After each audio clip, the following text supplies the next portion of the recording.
اعوذ باللہ من الشیطان الرجیم بسم اللہ الرحمن الرحیم۔ اللہ تبارک و تعالیٰ کے نام سے شروع جو بڑا مہربان اور نہایت رحم کرنے والا ہے۔ پیارے دوستو، اللہ تبارک و تعالیٰ قرآن پاک میں ارشاد فرماتا ہے، اور اس دن سے ڈرو جب کوئی کسی کے کچھ کام نہ آئے گا، اور نہ ہی کسی کی سفارش منظور کی جائے گی، اور نہ ہی کسی سے کسی طرح کا بدلہ قبول کیا جائے گا، اور نہ ہی لوگ کسی کی مدد حاصل کر سکیں گے۔ پیارے دوستو، قیامت کا دن ایک ایسا ہولناک دن ہوگا جس دن حمل والی عورتوں کے حمل ضائع ہو جائیں گے، اور اس دن نفسا نفسی کا یہ عالم ہوگا کہ ماں اپنے بیٹے کو بھول جائے گی اور اولاد اپنے ماں باپ کو بھول جائے گی، اور اس دن کوئی کسی کے کچھ کام نہ آئے گا۔ ہر ایک کو اپنے حساب و کتاب کی پڑی ہوگی، اور ہر ایک انسان اپنے اعمال کے مطابق اپنے انجام کو پہنچا دیا جائے گا۔ پیارے دوستو، اس بات پر ایک مسلمان کا ایمان ہے کہ اس نے مرنے کے بعد قیامت کے دن اٹھنا ہے اور اپنے اعمال کا بدلہ لینا ہے۔ لیکن آج کی اس ویڈیو میں ہم آپ کو یہ بتائیں گے کہ مرنے کے بعد بچوں کا حساب و کتاب کیسے ہوگا، اور کیا بچوں سے قبر کے اندر سوال و جواب کیے جائیں گے یا نہیں، اور کیا مرنے کے بعد بچوں کو بھی ان کی قبروں میں عذاب ہوگا یا نہیں، اور اس کے ساتھ ساتھ آپ کو یہ بھی بتائیں گے کہ مرنے کے بعد کافروں اور مشرکوں کے بچوں کے ساتھ کیا سلوک کیا جاتا ہے، اور کیا کافروں اور مشرکوں کے بچے مرنے کے بعد جنت میں جائیں گے یا نہیں، اور اگر کوئی معصوم بچہ کفر کر دے تو کس عمر میں اس بچے کو کفر کا اعتبار کیا جائے گا۔ پیارے دوستو، ان تمام تر سوالات کے جوابات قرآن و حدیث کی روشنی میں آج کی اس ویڈیو میں ہم آپ کو بتائیں گے، لہٰذا آپ سے گزارش ہے کہ ہماری اس ویڈیو کو اینڈ تک ضرور دیکھیے گا۔ پیارے دوستو، اس دنیا کو چھوڑنے کے بعد انسان کو سب سے پہلے جس گھر میں داخل کیا جاتا ہے وہ قبر ہے۔ قبر آخرت کی منازل میں سے سب سے پہلی منزل ہے، اور قبر سے ہی ہر انسان کا حساب و کتاب شروع ہو جاتا ہے۔ جو قبر کے امتحانات کو پاس کر لیتا ہے تو اس سے آگے آنے والے امتحانات اس کے لیے آسان ہوتے ہیں، اور جو قبر کے امتحانات کو پاس کرنے میں ناکام رہتا ہے تو آگے آنے والے امتحانات اس سے کہیں زیادہ سخت اور دشوار ہوں گے۔ پیارے دوستو، جب بھی کوئی انسان مرتا ہے تو اس کو قبر کے اندر دفنا دیا جاتا ہے، پھر چاہے وہ بچہ ہو، بوڑھا ہو یا جوان ہو۔ اس طرح جیسے ہی اس مرنے والے شخص کو دفنایا جاتا ہے تو دو فرشتے اس کی قبر میں داخل ہو جاتے ہیں جن کو منکر نکیر کہا جاتا ہے۔ یہ فرشتے اس مرنے والے شخص سے سوالات کرتے ہیں، اور وہ مرنے والا شخص ان فرشتوں کے جوابات دیتا ہے۔ اگر مرنے والا شخص ان فرشتوں کے سوالوں کے جواب ٹھیک دے دیتا ہے تو اس کو جنت کی خوشخبری سنا دی جاتی ہے، اور اگر مرنے والا شخص ان فرشتوں کے سوالوں کے جواب نہیں دے پاتا تو اس کی قبر کو جہنم کا گڑھا بنا دیا جاتا ہے۔ جیسا کہ حضور پاک صلی اللہ علیہ وسلم نے ارشاد فرمایا کہ قبر یا تو جنت کے باغوں میں سے ایک باغ ہے یا جہنم کے گڑھوں میں سے ایک گڑھا ہے، اور قبر آخرت کی منازل میں سے سب سے پہلی منزل ہے۔ جس نے اس کو آسانی سے پاس کر لیا تو آگے کا معاملہ اس سے آسان، اور جو اس منزل کو پار نہ کر سکا تو آگے کا معاملہ اس سے کہیں زیادہ دشوار ہے۔ پیارے دوستو، اب یہ بات کرتے ہیں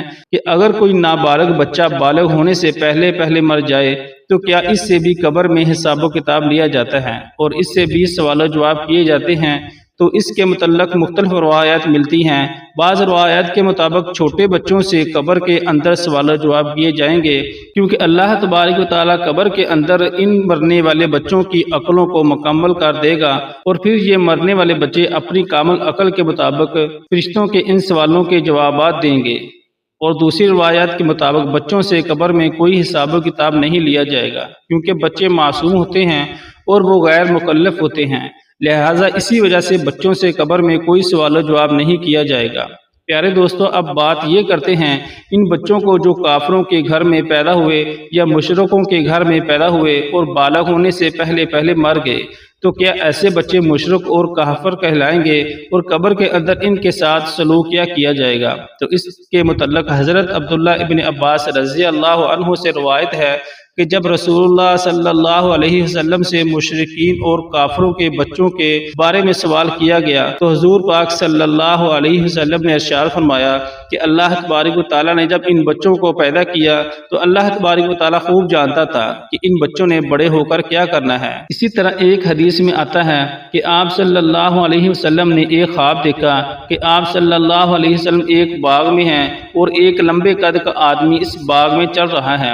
اور اس کے آس پاس بہت سارے بچے کھیل رہے ہیں، اور اس آدمی کا قد اتنا لمبا ہے کہ حضور صلی اللہ علیہ وسلم اس آدمی کو دیکھنے کے لیے اپنی گردن کو اوپر بلند کرتے ہیں، گویا کہ وہ شخص آسمانوں سے باتیں کر رہا ہو۔ تو حضور پاک صلی اللہ علیہ وسلم نے حضرت جبرائیل علیہ السلام سے اس شخص کے بارے میں پوچھا اور ان بچوں کے بارے میں دریافت فرمایا تو حضرت جبرائیل علیہ السلام عرض کیا کہ یا رسول اللہ صلی اللہ علیہ وسلم، آپ نے جس شخص کو دیکھا ہے وہ حضرت ابراہیم علیہ السلام ہے، اور ان کے ارد گرد جو بچے کھیل رہے تھے وہ بچے ہیں جو فطرت اسلام پر پیدا ہوئے اور بالغ ہونے سے پہلے فطرت اسلام پر ہی مر گئے۔ تو ایسے بچوں کے ساتھ آخر کے اندر وہی سلوک کیا جائے گا جو ایک مسلمان کے گھر میں پیدا ہونے والے بچے کے ساتھ کیا جاتا ہے، کیونکہ ہر پیدا ہونے والا بچہ اسلام پر ہی پیدا ہوتا ہے اور بعد میں بڑے ہو کر وہ کافر یا مشرک بنتا ہے، جیسا کہ حضور صلی اللہ علیہ وسلم نے ارشاد فرمایا،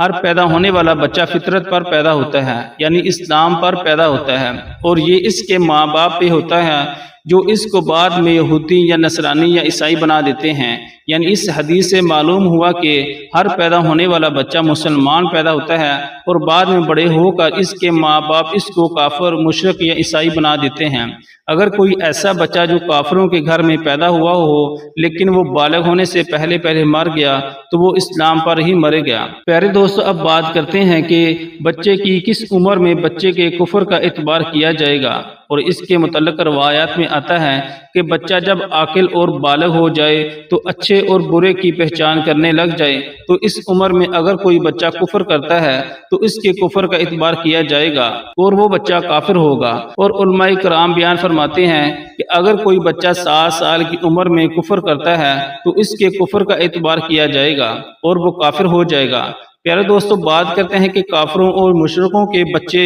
جنت میں جائیں گے یا نہیں، اور اگر یہ جنت میں جائیں گے تو جنت کے کون سے مقام ان کو رکھا جائے گا۔ پیارے دوستو، اس کے متعلق مختلف روایات ملتی ہیں۔ بعض روایت کے مطابق جیسے مسلمانوں کے بچے جنت میں جائیں گے اسی طرح وہ بچے بھی جنت میں جائیں گے جو پیدا تو کافروں کے گھروں میں ہوئے لیکن بالغ ہونے سے پہلے فوت ہو گئے، تو اللہ تبارک و تعالیٰ ان معصوم بچوں کو بھی جنت میں داخل فرمائے گا، کیونکہ اللہ تبارک و تعالیٰ ارشاد فرماتا ہے کہ وہ کسی کو جنت یا جہنم میں داخل نہیں فرمائے گا جب تک کہ اس کو اعمال کا مکلف نہ بنا دے،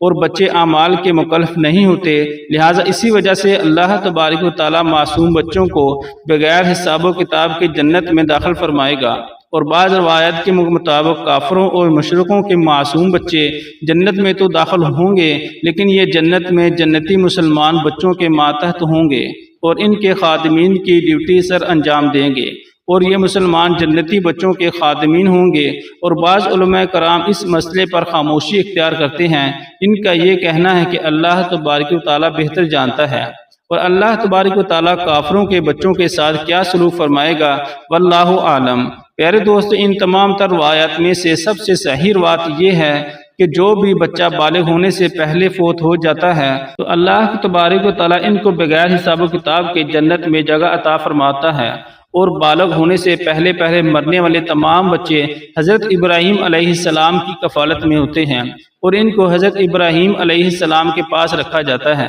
پھر چاہے وہ مسلمان کے بچے ہوں یا کافروں کے بچے۔ اللہ تبارک و تعالیٰ سے دعا ہے کہ اللہ تبارک و تعالیٰ ہمیں نیک اعمال کرنے کی توفیق عطا فرمائے اور ان تمام تر برائیوں سے بچائے جن برائیوں کی وجہ سے پہلی قومیں ہلاک ہوئیں اور اللہ تبارک و تعالیٰ کے دردناک عذاب کی مستحق قرار پائیں۔